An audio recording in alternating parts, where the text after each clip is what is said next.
This podcast is proud to be part of the TalkSport Fan Network. TalkSport. Powered by fans. Danilo's free, and it goes to Gibbs White. Edge of the box for Ole. Yes! Great goal! What a hit from Ole! Gibbs White! They've only gone and done it again! Forest back in the lead through Morgan Gibbs White. Oh, and he scores! And the City ground goes ballistic!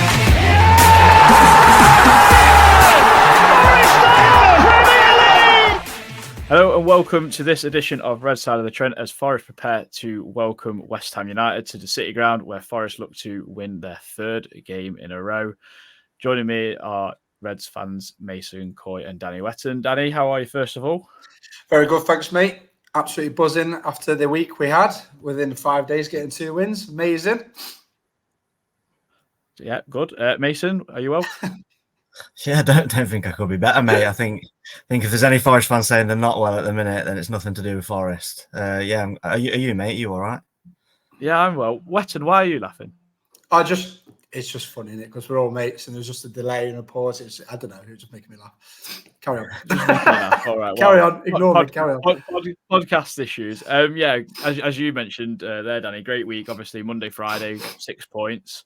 First home win, and then go into Leicester, who obviously really despise us, and we really don't despise them, and kind of destroying them in their own backyard and taking the Michael, as it were. What did you make of both games, really? Because we may as well talk about both in a sense. Obviously, we'll focus on a little bit more on Leicester, more than anything. But yeah. Well, I'll just focus on Leicester really because it's first and foremost in my mind. I just thought that even though it was an entertaining game in the first half, and obviously we did play well, Leicester played pretty well. But what I really liked the most about the whole thing on Friday night was we've gone in at 1-1, probably deserved to be winning it still, but we've gone in and Nuno's made them changes, tiny little tweaks where he's just made us solid, and we've come out and we've performed his tasks to a T, and we've got the job done like a solid Premier League team should do. And there was something not quite right. Is obviously they've sprung a little bit of a surprise with the box from what I've been reading, and we've tactically shut up shop with it and got on with it and done the job. And that was my favourite thing about that. The performance was amazing, but Nuno realised what was going on and implemented a different tactic, and it nullified Leicester to the point where they couldn't even get a shot in the second half. Definitely. Mason, what was your thoughts as well? Well, yeah, over the moon with the result, and especially the second half performance, like Danny touched on then, the tweak from Nuno is like, it's not even a massive tweak really. It's not as if we changed formations, we didn't change personnel. It was literally just notified what was going wrong, gave the orders, the players executed it perfectly. Like it's literally what Premier League teams do. And I think we looked like a Premier League team and they looked like Forest under Cooper. I think that's probably the best way of putting it. That I was watching them going, this used to be us. This, like, they were relying on moments and not winning duels, not literally just relying on Fatawu, which was our Brennan Johnson, or Vardy, which was our Taiwo at that point. So yeah, it was a really good watch second half. Obviously, we've got the Kiwi Kane, Kiwi Haaland at the minute. He's absolutely flying. But yeah, it was unreal, mate. Really happy overall. I wanted to ask you both as well. Like, how did you feel? I know you both watched from home, but when you start hearing, obviously, Forest fans singing Steve Cooper in terms of, I don't know, we're kind of winding him up, and we're kind of like, I suppose I don't know if it's like a kind of like a gesture towards him of like, yeah, we still care about what you did, but this is really rubbing salt in the wounds of the team you currently manage as well. I loved it. I mean, I was talking to someone early in the day before the game when I was at work, and they were like, "Do you reckon you'll sing that song?" And I was like, "Only if we're a couple of goals to the good. If it's a bit like close, if it's a closer game, then no, I don't think they would have done it. Or you would have done it, Wickers, because you were there. So I think it's brilliant shithousery. I think it's brilliant, and I loved it. And me and Reese were just laughing our heads off when we could hear it on TV. We was like, "Can you get any worse as a Leicester fan Like, could you imagine that? Like, just being sat there and we're singing that song. It's just brilliant, isn't it? Gotta love it. Definitely. I mean, Mason, I can imagine people's heads being on Pluto, to be fair, in Leicester when they're hearing that song. I don't know what you thought as well. Oh, yeah, imagine it the other way around. Imagine if that was them singing it to us and the shoe was on the other foot. My fist would have been through the TV, I think. But yeah, I think the timing of it was perfect. The delivery of it was perfect. And the fact that we sang about Nuno after showed that it wasn't like a "we miss you, Cooper, we want you back, Cooper." It was more like a "we appreciate you, but now you're the manager of them. We've got someone else better. Let's move on," type of thing. The execution of it was perfect, basically. Yeah, I quite enjoyed it. Do you reckon that when we're singing that as a fan base, he's thinking, "Why did I take this job? Like, why did I do it? Like, do you know what I mean?" Well, it must hurt him because he obviously loves this club. Do you know what I mean? He's not, that doesn't go away from him. Do you know what I mean? Obviously, he needs work as well, but part of him must be like, "Why did I take this job? I knew this was coming. I shouldn't have done this." Well, I think we all asked that, didn't we? Because it was we thought it was a sinking ship at Leicester, really, because we thought they were going to get a points deduction. We thought they had no money to spend, and they spent it eventually, but it was really, I mean, a huge sinking ship. But I mean, Enzo Maresca obviously went to Chelsea, and that's a big lure for him. But I think if another decent club looks at Enzo Maresca and said, "Do you want to come?" He probably said, "Yeah." So I think it was always a losing battle, and I think the idea for Cooper was to go in, maybe try and save some face, and then maybe bring them back up from the Championship. But it's a difficult one. He's in such a losing battle, regardless of where he's come from in that respects, but more so because it's from Forest. Yeah, so it's difficult. Great day all round. Day all round. Did you enjoy it? Because you went. It was brilliant. Such a party. You managed to find your glasses then?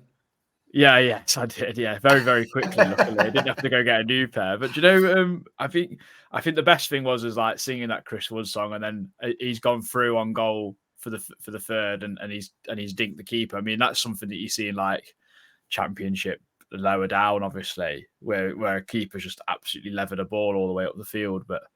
Yeah, don't let the ball bounce is the first thing you get told in Saturday football or Sunday football, isn't it? I mean, from the moment that left Sol's foot, I was like, they're in banging trouble. Like, you could even, like, way before the ball even landed, you were like, they're banging trouble. Their positioning was so bad. Like, as soon as that ball was pumped, Wood was the right side of him, and he was never going to get there to get good connection with it, because Wood, I don't know if you've seen the replays, obviously you must have done, but that little touch that little body check he does on face is just perfect. Because it literally that stops him from being able to do his job. It's just very, very clever. I mean, it seems like a farcical goal, but it's really clever from Chris Wood the way they actually took it in the end. To be fair, because a lot of strikers have panicked. Do you know what I mean? Yeah. Probably try and take it a bit earlier, mistime the jump, but he just let it all happen in front of him and just did the only thing he could do, but executed it perfectly and scored. So yeah, hats off to Chris Wood, hats off to Matt Sells, hats off to Wildface. I mean, Mason, obviously we came back off winning at home for the first time this season against Palace, and that took us into that Leicester game. Do you think that was a vital 3 points? Now we look at it in hindsight that we've got 6 on the board from that week. Oh yeah, it's huge. It's huge. I can't recall us doing a 6 point a week since we've been promoted, to be honest. I know it's not very often you play midweek games in the Premier League, but even winning back to back, I think we've done that hardly less than a handful of times, surely. Yeah. So yeah, just the fact that you get the points on the board. Obviously, it's always nicer to do it against Leicester. I'm not going to call them rivals because I don't class them as rivals, but they big this game up. Like I think Christian touched on it on your pod previously. The team that tries to punch our players, the team that break windows in family pubs. I think that was the perfect way of describing them. So it's good to get one over them. But yeah, in terms of the points, you can't ask for much more, can you? It's 2 wins out of 2, hoping to get 3 out of 3. With another home game. Obviously, now we've got that off our back of getting a win at home. That was one thing that was worrying me about the season. Not worrying me, that's probably too strong, but the one thing about the season was we're fine away from home. Let's try and get that off our back and get a win at home. And now we've got that. I think hopefully the floodgates open. I think the only people that ever really worried about it were the crazy fans that we have. Like, I don't think the club was ever in a position where it was this, oh no, we've not won at home. It's not going to come. It was so early on in the season. It was always going to come. I'm not being funny. I know that sounds easy to say now. We've done it. But for me, it was always going to come. We were playing that well. Like, there's no chance we weren't going to win at home at some point. Do you know what I mean? Like, from some parts of the fan base, it was just like, oh, this is becoming a concern. It's like, come on. Like, this is the healthiest position we've been in a long time. The football we're playing, the management and the style of football that we're playing, just, it was always going to happen. And I'm glad we've done it, but it was never in a crisis scenario for me at all. I just think the players and the staff and the actual sane fans were never worried. Just, it makes you a bit worried when people keep saying it and keep saying it and keep saying it. And that's our fan base to a T, unfortunately. I mean, we breed our own misery. I think it's just, I've said it loads of times. It's the Forest PTSD in all of us where. Oh no, I get it. Because like just during the Leicester game, obviously we start singing Steve Cooper and it's like 20 minutes to go, and I'm kind of going, I don't know if I feel comfortable singing it yet. And then I was like, well, actually no, we've got a bleeding big Serb in our midst now. We're all right. So then you start joining and it's all gravy. So yeah, no, great. Talking about the next game anyway, West Ham coming to town, who we've had good results over at home. We've won 1-0, won 2-0 as well. A little game for us later to do.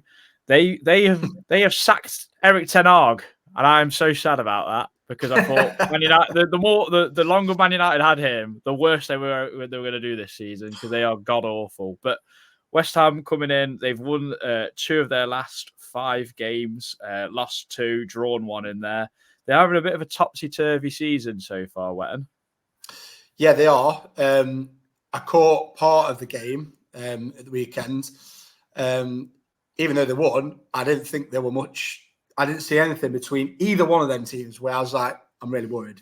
And it's weird because at the beginning of the season, obviously, when the transfer window had ended, West Ham obviously had signed quite a few players for quite a lot of money, and you'd probably put their attacking line up there on paper with top 8 in the league, I'd probably say, like with the talent that they've got. But it's weird to say that I am not scared at all about West Ham coming to town.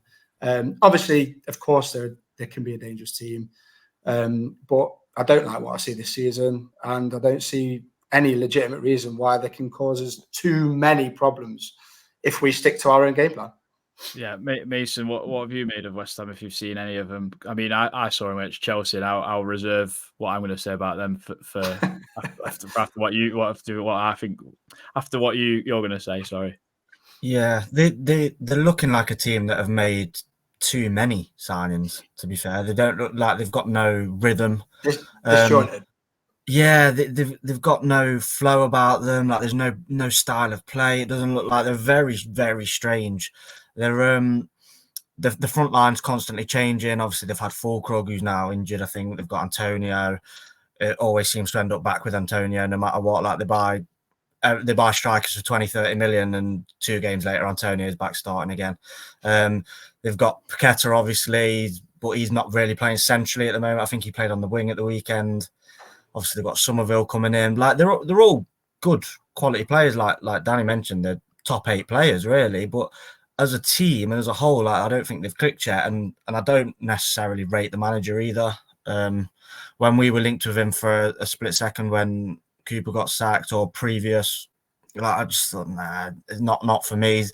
He's never really been a manager that I'd like to have here. Never mind watching him for another team. So, but yeah, they're nothing special, I don't think. And like Danny said, there's no reason for us the way we're playing. If we're not going into it confident, there's something wrong. I think there's something about us now where it's that thing you say all the time. Just let them be worried about us. They should be coming into this game being worried about Forest now because we are proving that we're a good team. Do you know what I mean? So the onus is on them to come to us and break us down. And if you come out all attacking against us, you're not going to, and it's not going to end well for you. So they've got to be really clever about how they do it. And at the moment, we're the second best defensive team in the league for a reason. So I know it sounds super confident, and obviously don't count your chickens, but I don't see why I can't be this confident about it. Like I've not seen anything over the last 5 games, where it says to me we need to be worried about West Ham United. Yeah, I mean their last few results, it's obviously 1-2-1 against Man United, where they could have been like 3 or 4-0 down. I mean, Diego Dallo's miss has got to be.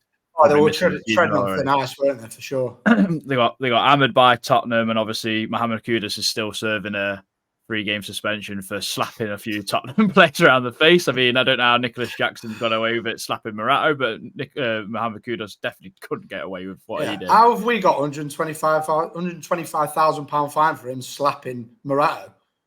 I don't know. Crazy. Anyway, sorry. Obviously, they beat Ipswich quite comfortably. They drew away at Brentford. They got hammered by Chelsea. I mean, this is the game I saw, and I watched like Nicholas Jackson just running from the left wing into the box unchallenged, and then just put the ball through. I think it was. I'm not sure if Fabianski was in goal or Areola at the time, but I was just like, "What the heck is happening?" And literally every time Chelsea went forward, I thought they were going to score. And I've never seen such a West Ham side be so defensively poor. Like under David Moyes, it was always a difficult kind of task to get through West Ham and play West Ham. And you kind of got a bit worried about them because they were a bit of a kind of a well-structured and organised team. Under Lopetegui, like you say, Mason, they look fragile quite a lot. And they've spent a ton of money. I mean, read you out some of these. They spent just under 20 million on Aaron Wan-Bissaka, 27 million for Fulgrim, who've already mentioned is injured, 30 million on Somerville, who had a really good season, to be fair to him, at Leeds, came on and scored the winner yesterday. Max Kilman for 48 million, an unknown Brazilian in Luis Guilherme for 23 million, and then a few loans in Todibo and Carlos Soler. So it's a very mixed bag team for them, but largely those new signings, a lot of them aren't starting. I think Guido Rodriguez actually in there. He's one that is starting. So I think their last team, which I will put up, I think is this one. Yeah. So this was their last team. So this is the team I think they will play. Sorry. Fabianski in goal, Wan-Bissaka, Mavropanos, Kilman, Emerson at the back, Alvarez and Guido Rodriguez, Somerville left, Paqueta in the middle, Bowen on the right, and Mikel Antonio. And like you say, Danny, you don't really fear it, but Mason, do you have any different opinion to that? For me, if Paqueta... Wickers, can you just say that again? You broke up loads. Something went wrong with my laptop. Can you just say that little passage again, please? I really apologise. That's all right. I just read the team out basically. So Fabianski in goal, Wan-Bissaka, Mavropanos, Kilman, Emerson. And then the rest is all there. So yeah, Mason, what do you think of that team if that was to start Saturday? Similar to what Danny said, like I'm not putting West Ham down for a minute because, like I said, they've got some great individual players in there, but it's nothing to worry about. We've beaten better already this season, so if we're in a position where we don't need to worry about the opposition team. Don't get me wrong, Paqueta on his day is a great player. Wan-Bissaka against Hudson-Odoi could be quite interesting. But yeah, like Bowen obviously is an England international, knows where the net is. So there's a few that you can handpick, but yeah, nothing jumping out at me where I'm thinking, oh no, he's going to cause us loads of issues. This is all if hypothetically if Forest are on it, if we're playing well. Obviously, if we're not at the races, it's the Premier League, you're more likely going to lose, aren't you? But yeah, nothing major's jumping out at me. Like we beat them last year, didn't we, at home? So there's no reason why we can't try and replicate that, really. Yeah. Danny, where do you think we'll get most of our joy against this team if it was that team to start? I feel like in the centre of the park is a very... I feel like centre of the park, we could definitely overpower them. I feel like Yates can get into anybody's head. I said this to you guys in the group chat. Yates, for me, is just sensational this season. He's just upped his game from nowhere, written off again, come back and been like one of the star men so far this season. And there's no reason why him, and if he's in there with, whether it be Ward-Prowse or Anderson or whoever plays centrally with him, it'll just work. It'll just work because they're just workhorses and they get amongst it and they rough teams up, but they can play football as well. And I feel like that central area of the pitch is going to be where we win it, especially against Pakistan because it's easy to wind up as well. easy to wind up. Yeah. I just will hate it if Bowen scores a bloody header.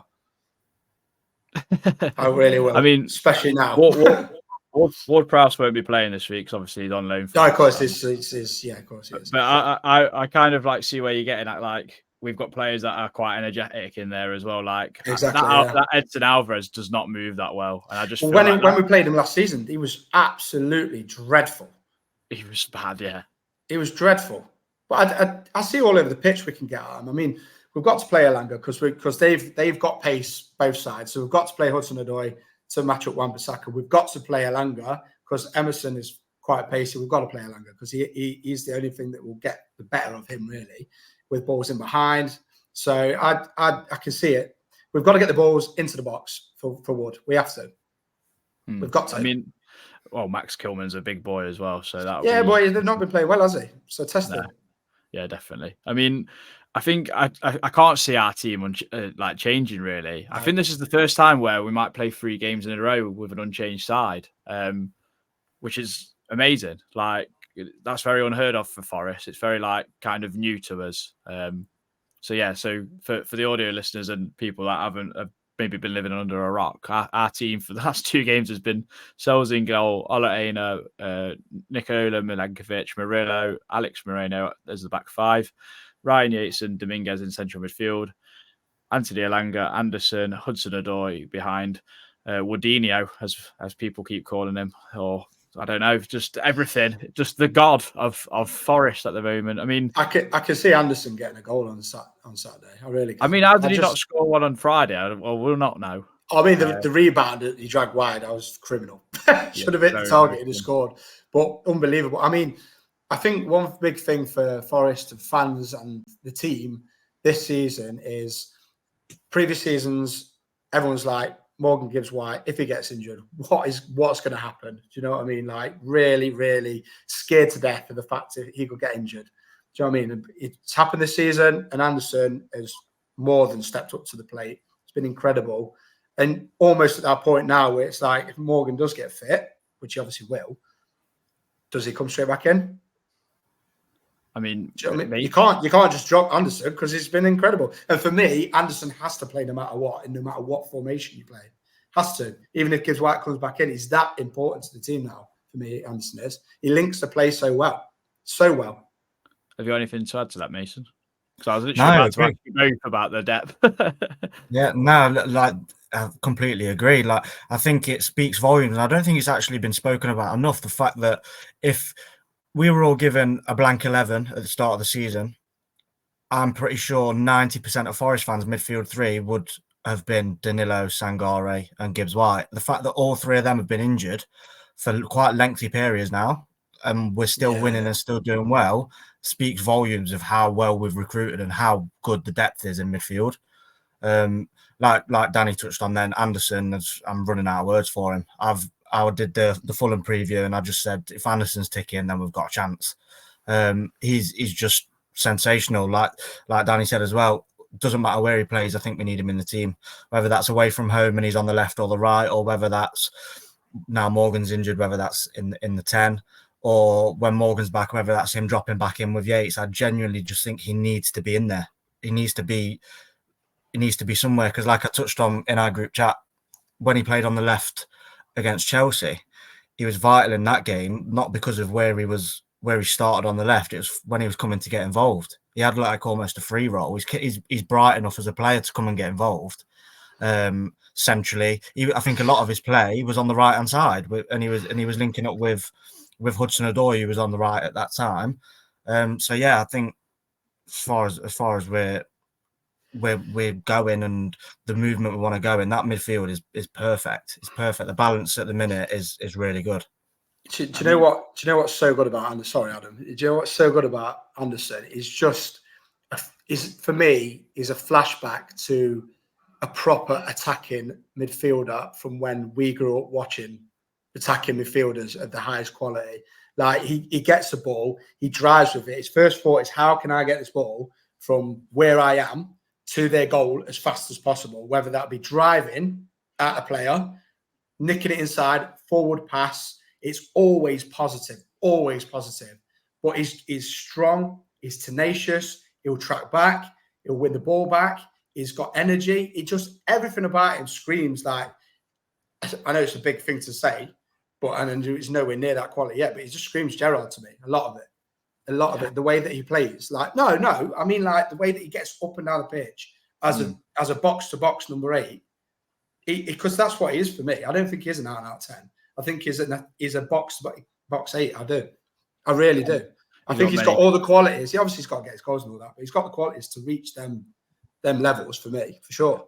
There's many strings to his bow. I mean, there's obviously just touching on Anderson, there's a lot of talk that he might be getting a call up to England next month. I mean, it's really hard to like say, well, will he? But he's been in such good form, and wherever he's played, like you say, Danny, he just puts in all the effort. He's got such great endeavour. I just hope that kind of doesn't kill him in a way, because he can do a job in so many different positions. I do think he's the best down the middle of the park, personally. I think you've got to keep him centrally, no matter what, whether that's in central midfield or as the number 10 or behind the striker, whatever you want to call it. Because I just think that's where he's most effective. Look at the goal we score first, where he's picked the ball up, he's drove past Buonanotte and tried to shoot, and it's happened to 48s and we've scored. That's because he's come from that positivity and having a positive impact. Therefore, and his assist to Wood for the second. Yeah, I mean it's good play. He gave the ball into a dangerous area, and Woods just destroyed a Coley and put the ball in the goal. I mean, yeah, I will never stop talking about it. It was a great goal. I mean, I couldn't believe it. But yeah, so amazing options. And then Mason, obviously, like you've just said about our midfield trio, has changed from the start of the season. I mean, Dominguez has come out of absolutely nowhere from being like 4th or 5th choice central midfielder to now you're thinking, how the heck is someone going to take his place at the moment? Yeah, I've always liked Dominguez. I feel like he's been quite harshly treated by a lot of fans, really. Like, he just gets dismissed quite easily, doesn't he? Like, whenever people name starting lineups, obviously apart from the last few weeks, you very rarely see people mentioning Dominguez, me included in that, because he's hardly had a run since he's been here, a proper run in the team and in his position. He gets put on the wing when we play away from home sometimes, because he does a job, and he's got that Anderson attribute where they both just run themselves ragged, like up and down the pitch non-stop, don't they? So, but yeah, as far as performances go, I thought against Palace first half, I put my hands up. At half time, I was saying, I think he needs to come off. Like, genuinely, I think he needs to come off, because the amount of times him and Yates were out of position, and Eze was picking the ball up in the 10 role for them in the pocket so often. And Nketiah did a couple of times, and obviously he hit the post. Eze fizzed one just wide of the top corner with his left foot. And I can remember saying, something needs to change here in the middle of the park. But probably touch on Nuno again. He did it against Leicester. So at half time, he came out, and him and Yates were just sublime second half against Palace, and I think they were a massive driving force in what got us the win against Palace. Really, like, it was like the Dominguez of old, the performances we've seen against Man U last season at home where he scored, and then there was a few more. I think he scored a ridiculous header against Bournemouth, wasn't it? It was all Brentford, was it, at home? Brentford, yeah, Brentford, wasn't it? Yeah, like I've always liked him. I've always liked him. He's a quality player. He's one of them you can rely on him in wherever he plays. He looks like he's finished after about a 70-minute mark, but then he's still running up and down the pitch like a madman in the 90th. So he's such a good footballer as well. That's the thing, because he does run around a lot as well. I feel like he gets quite overlooked when it comes in, like, when people actually talk about football technique and ability on the ball. He never really gets mentioned, but he's a really good footballer. But because he's a Duracell bunny, that gets spoken about more. But yeah, he's great, and he's always got great hair as well, which is nice. There's no coincidence why he plays in every one of our biggest games. Yeah. Every single one of our biggest games where we're playing a top 6 team, whether it be home or away, he's always playing. Yeah, I mean, it just bodes so well for the rest of the season, because obviously once Morgan's fit, and then you expected Danilo and Sangare to be fit around Christmas or just after for maybe Danilo, but them guys are going to be chomping at the bit to try and get back in. And I mean, I mentioned on the last pod the 5 guys who've been coming on as subs so often. Even they're like trying to fight for a place. We thought Anzi Elanga should have not started the last few games, played well on Friday night, and now we're going, right, he's got to start against West Ham, and it's just everyone's kind of like trying to up each other, but in a good way, and it's really healthy for the team. And West Ham are going to probably look at us and go, well, do you know what? Even if Forest is struggling or whatever, look who they've got to bring off the bench, and we've got to kind of worry about these guys as well. And yeah, it's going to be a good game on Saturday. I mean, go on. No, I was just saying, just look at that bench when they come back from injury. It's scary, isn't it? Yeah, it is, because I know, just spit off subject, I genuinely think in January all we need to add is a striker, and that is it. Nothing else. I mean, it's a difficult window. It is difficult, but if it was me, if you can't get a striker, don't bother. Just leave the team. Because if people come back from injury, you don't want to bloat the squad too much. We'll recall Sapper a song. He's not playing at Robin. Third striker. Anyway, off subject. Sorry, apologise about that. Yeah, that's all right. So other than that, I don't think there's like too much more to say about the game going ahead. But I've got a couple of like little games for us to do. So how this game's going to work is it's going to be a little bit like tennis between the two of you. So the first thing that I've got is I've got the two teams that played in a 2-0 win for Forest last season. So what will happen is, Danny, you will name me a player that you think started or came on as a sub from either team. And if you get it right, it goes to Mason, and it goes back and forth until basically one of you get it wrong. Okay. If that makes sense. Yeah. So Mason, because you are younger and far better looking, I'm joking. You're both lovely. Because you're younger, I'll let you go first. Nico Williams. So Nico Williams was in that team, yes. So Danny, you can say West Ham players as well in this. Oh, you can say West Ham players as well. Yeah. I'll go with Murillo. Murillo was in that team, yeah. Maxwell Cornet. Maxwell Cornet came on as a sub, yes. Because he tripped up Nico Williams and we didn't get a penalty. That's why I've mentioned them both. Alcaraz. Alcaraz was in that. Alcaraz? You mean Alvarez? Alvarez. Sorry, that's what I meant. Hey, that's a win. You're not having that. You're not having that. No, you're not having it. Alvarez. You know what I meant. No, you're not having it. Alcaraz. I mean, there is a player called Alcaraz, isn't there? Alvarez. I'll give you a little one there. Right, Mason. Callum Hudson-Odoi. Yep. Danny? Ryan Yates. Yes, he came on as a sub. Michael Antonio. Yeah. Oh, I was going to say Antonio. Taiwo. Yeah. He scored a goal in that game. He scored the first goal. Yeah, it was a good finish. Kudus. Remember, because he had really big feet. Yeah. Who? Kudus? Kudus, yeah. I was sat up a clough looking down and his feet looked huge. I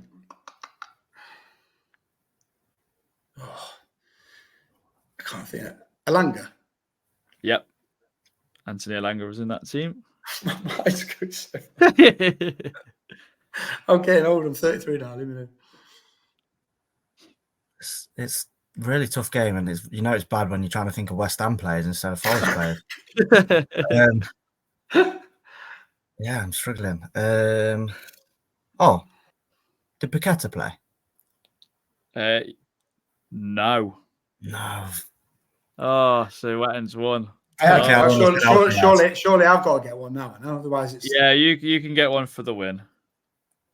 I should have said that.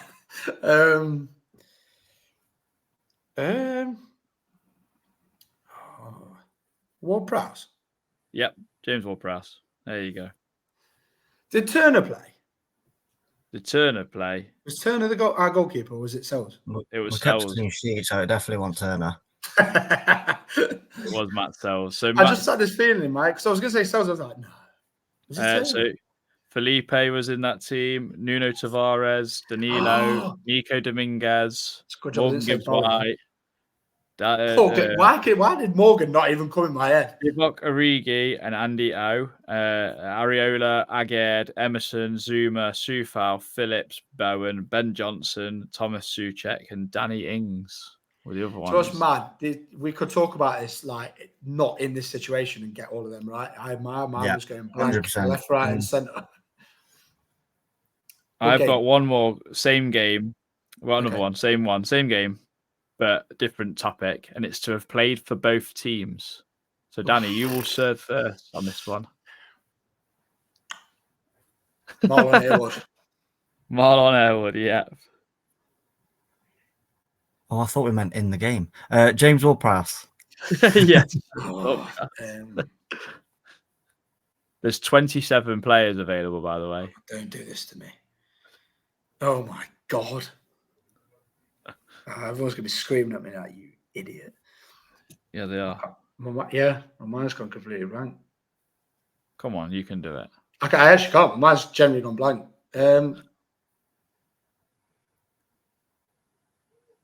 This is shocking. Honestly, I can't even. I generally can't. Right. Well, that's it. I'm so sorry. I can't. My mind's gone completely blank. Right, Mason. Just to win. Say one more. Mikel Antonio. Yeah. There you go. Right.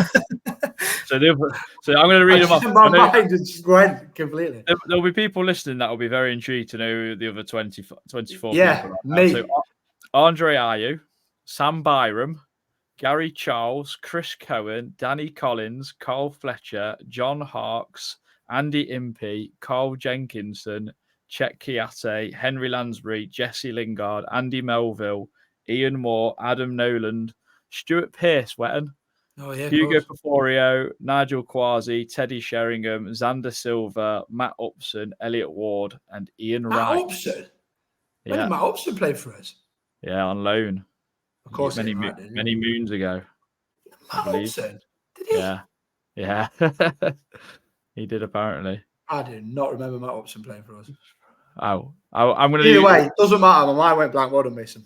I blame the FBref website if Matt Upson's wrong. That's I believe you. I've never ever in my life can remember Matt Upson putting a Forest shirt on. Yeah. Well, he must have done, but I can't remember it. We all gave our predictions, obviously, on the Saturday morning pod.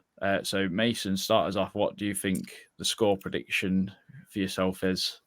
The West Ham game. Head or heart? I'm going to go give with both if you want. Yeah, I'm going to go with head says 1-1. Elliot Anderson scoring. Heart says 1-0 Forest. Elliot Anderson. Danny? My head says 2-1 because I think we might concede, but my heart says like 2-0 because I want to keep a clean sheet. Yeah, I've said 2-0. And I mean, that will fulfill Mason's red hot take of Matt Sells getting 10 clean sheets for the season. Already nearly a third of the way there, really, more or less. Yeah, not far off. It's going well. Going on predictions, the bloke at work said to me today, "Oh yeah, I reckon you guys will lose 2-1 to West Ham on Saturday." And I was like, "That's fair enough because we may well do." Do you know what I mean? My question to people that like will lose is why? Why do you think we'll lose based on what you've seen this season to West Ham? Like, I just don't get it when people just automatically cast you to lose. Like, based on how we're playing, there's no reason why we shouldn't get a positive result out of it. Logically. Yeah. I mean, a lot of people, and even like Leicester fans, were like, "Oh yeah, we're going to beat Forest 2-0, 3-1," and all, and like these like score lines where we've not let in more than 2 goals in a game yet. This other than like against Brighton this season, and we just look so much more solid. And people like then look at the results, going, "Oh, well, when you've won, you've only won by the odd goal." And I'm like, "Well, against Southampton, it should have been 5, and against Leicester, it should have been 6." Yeah, against Palace, it could have been more if Dean Henderson or Chris Wood didn't want to kind of caress the ball to him in his path. Do you know what I mean? So like we were due to nail a team, and we should have nailed Leicester way more than we did. Mm-hmm. I did want to ask you both before we go is how do you kind of think the game will play out? Because obviously like we're playing pretty well, but like it sometimes takes us a little while to get going. But West Ham will be fully aware that if they're open against us, we can just kind of go through them like a hot knife through butter. Well, it's a good question, to be fair. I can see it being quite a boring first half, 65 minutes sort of game, and then just spring into life when both teams are like, right, we kind of want to get a good result out of this. But I think that will play more into Forest hands because that will mean West Ham may come out a bit more towards the end of the game. and leave themselves open for a counter. But I just think our depth off the bench now in all departments, like being able to bring Sosa, Jota, a 1 year on, Gibbs White maybe be back on the bench, so it's good for Forest. I think our depth is better attacking than what West Ham have got to bring on at the moment. Yeah. Mason, any different thoughts or same sort? Yeah, pretty similar. I think it'll be similar to the Palace game, really, in terms of it'll be a bit edgy. Neither team will want to lose or show a bit of willing to win to begin with. I think it'll be a tight game. Like I said, probably the first goal wins it, to be honest. Like Danny said, they won't want to come to our ground and then be attacking because they know more than likely that Forest will exploit them, especially at home. So I think they'll sit off. I think they'll try and soak up a bit of pressure, but it's what their plan B is. If they then decide to come out, like Danny said again, you've got Jota, you've got Sosa, you've got Taiwo, you've got players to bring on now. So hopefully that plays into our hands. I'd like us to be comfortable, a bit like the Leicester game. The last 20 minutes, I quite enjoyed the watch of. It was like watching a kid try get the sweets took off them. It was they were never going to score. They were never going to score, and it was as soon as Nuno makes that Morata and Nico Williams substitution, it's like, right, here we go, shop's closed. You got no chance now. So hopefully it's similar to that, and we can have a little bit of a breather last 15-20, but I don't think it will be. Like I said, I think it'll be a 1-0, and I think it'll be a goal in the second half, a bit like Palace. It's funny, isn't it? Because it's a bit like, just to go 1-0 to the Arsenal. It could be like that for Forest this season, if I'm totally honest. And there's nothing wrong with that. You know what they say, don't you? Win your away games, draw your own games, will be fine. Yeah. Well, I'm partly on. I'm a bit indifferent. I kind of think like the important battle is normally in the middle of the park, but I think it's really out wide. And I think if Anthony Elanga can get the better of Emerson, who is quite a forward-thinking fullback, he likes to bomb on, doesn't he? And I think if him and Aina kind of like double up, because I can't really imagine a left winger for West Ham, whether that's Somerville or Paqueta or whatever, going back the other way. And I think if we can kind of double up on that side, which I think is potentially a thing that we might do, I think if we get some joy early on and get a goal that way and kind of then open West Ham like we did last time, where we opened them up, and that's where Callum Hudson-Odoi scored that, where he scored the only goal where it's not like him cutting in and bending it into the far corner. Then, yeah, I think that's how we can kind of open them up, and that's how I think the game could go if that's how we target it. One thing I do think Forest do very, very well this season, even win a back four, but their left back and the right back are very high. Yeah. And they're not wing backs. They're left backs and right backs. Do you know what I mean? So they still push them high, which gives their opposition wingers massive, massive food for thought. Do you know what I mean? Because we have the ability, because we've got two solid centre halves now, we can afford to take them risks of pushing our fullbacks high, because we're solid in the thought that our two centre backs and one of our deep line midfielders will mop that up. And it has been working, but it also puts a lot of pressure on them to think, should I go forward as much as we are? So if they stay high, we've got bags of space to play in. If they don't, they're not attacking us. So it's a win-win in my opinion at the moment. Yeah, I mean, as well, when you've got a centre half like Murillo who can just ping a 50 to 60 yard ball straight over the top of a fullback, that's also a big weapon in your arsenal, isn't it? Well, this was the thing. I mean, touching on the Palace game. They pressed us very, very well, Palace did, to be fair to them. But having Murillo in your ranks is such a key asset in that sort of game, because he will break that press on his own, because he's so good. He's so skillful. He can break that press and ping a ball, and that's it. The press is done. Do you know what I mean? And we've seen that a few times. Do you know what I mean? And some people may think he's taking risks, but it's just him. He's such a good player. He can do that. So, yeah, we've got plenty of strings to our bow to combat whatever any team sort of throws at us. So we're in a good position. Even Milenkovic is press resistant. Did you see his skill on Friday night? Oh my God, yeah. Yeah, absolutely. He actually, like when you were talking about Murillo playing them passes, then I was thinking Milenkovic has got it as well. He played it outside of the boot pass to Aina the other night, and I was just like, whoa, where did that come from? Like, step forward, and he's just like sprayed it outside the boot over the top of that Akoli, and then him and Aina are in a foot race. If Aina gets past there, he's in on goal. He's literally Who are we? Yeah. Where have we come from? It's just amazing to watch at the minute, isn't it? It's just amazing. Yeah, definitely. I mean, Milenkovic would have probably got like, I don't know, teased because that's like too fancy for him. I almost think. Do you know what I mean? Like, you can't do that. It's not allowed. Like, you can't head bricks and play football as well. That shouldn't be allowed. Like, do you know what I mean? Like, one or the other. Just stick to something. We're in a good place. We're in a good place. It's a very good time to be a Forest fan, and I mean, I'm looking forward to the game against West Ham. It's a team that, like I say, we've naturally been able to beat. I mean, that first game of the season when I was with you and your brother Mason, and we was going, how on earth are we going to survive in this league? They were so fast, and now we're kind of looking at it 2 seasons later and going, we should beat them and be comfortable with it. Do you know what I mean? And we're going again, we'll beat West Ham. We'll beat Conference League winners West Ham. Who were they? Kind of thing. It's very strange, but I feel nice. It's hard not to be overconfident. It's really difficult not to have such a confident mindset, but we have to be wary of the fact that it's going to stop at some point. Like, it's in like somebody will beat us at home or whatever, like Fulham did. Do you know what I mean? But it's about how you bounce back from that. So let's hope for a positive result. If it doesn't come along, don't be downbeat, because we've had such a good start to the season. On to the next. Do you know what I mean? So I think we'll win. If we don't, it's not the end of the world. That I'm convinced that Fulham game that Nuno was taken over by a parasite, and that's why we played 4-4. Honestly, how has he gone to his staff? Right, we're going to play like the last of us. Them things that take over your brain. I'm like, them like clickers. I'm thinking like, how's he gone from let's go with 4-4-2 with 2 lumps up front.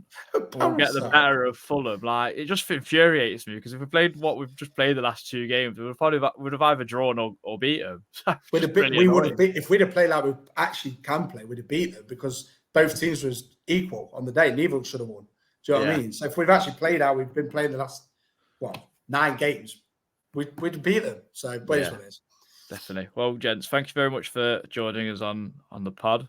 Hope you've enjoyed it. And if you've enjoyed it at home, obviously drop a like, subscribe. It's all free. And we'll see you for the West Ham review on Sunday morning. And until then, enjoy the week. Come on, you Reds.